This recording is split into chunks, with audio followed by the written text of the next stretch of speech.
hotel. I didn't bring anything. I'd pick any piece of junk up off the street, and I'd get through it all right. I don't know whether I really passed it to my teachers, but maybe they knew it doesn't really matter. I probably learned more from that process than from preparing a real show and tell. But I would hope that my show and tell will be a little notch above that.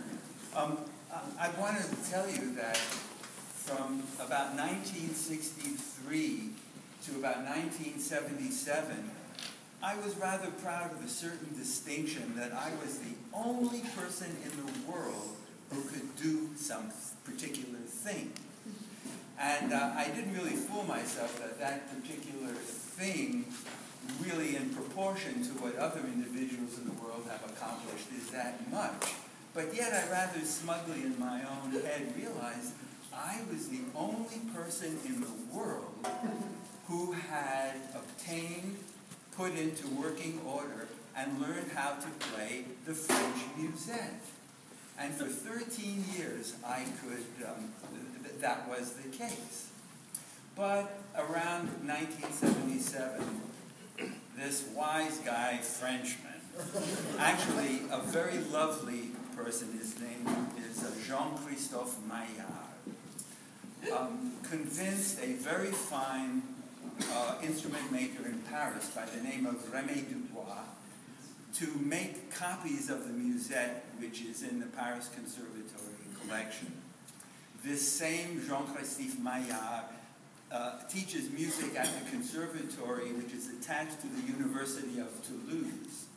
And he obtained a grant from the French government to commission many musettes to be made and to start a major in the University of Toulouse, a major in the musette.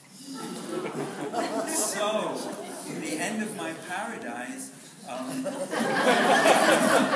because Maillard and his students, they practice and they are way, way above what I can do now on the musette.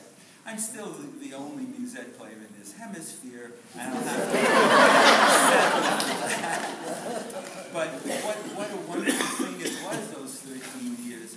When anyone wanted a musette, this occurred, be it a production of a Lully opera in Paris, which required a musette, or when Hans Bruggen wanted to record all of the wind music of Eau de Terre, which included the musette, they had to fly me in. It was something wonderful. So that part is about me.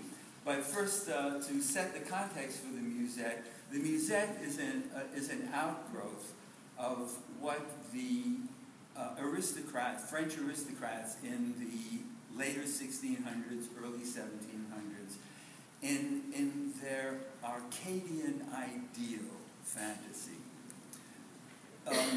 The French at that time fancied themselves as the most civilized people on earth. I think some of the French still feel that way. But to balance that out, they developed this notion that you had to also appreciate and be moved by the fine points of nature and the outdoor and the rustic life, as sort of a balance between that. And if you know what these aristocrats had to put up with as far as etiquette and mannerism, you had to know how to address certain people of rank, how to address them the first time that you meet them during the day, the subsequent time, for whom you had to sit or stand if another person of a higher rank came into the room, how to knock at a door of certain people in rank. I mean, it was a tremendous complexity of mannerism. And no wonder they wanted to sort of relieve all of that and go to a place where they would just sniff a little outdoors, get a little touch of the rustic life. And the perfect example of that involves Marie Antoinette. And if you've been to Versailles in the last 10 years, you may have seen, or you would be able to have seen, Marie Antoinette's private little, what she called her dairy village. She, in order to, again, touch the rustique and balance her complex life, thought she ought to visit a little village where she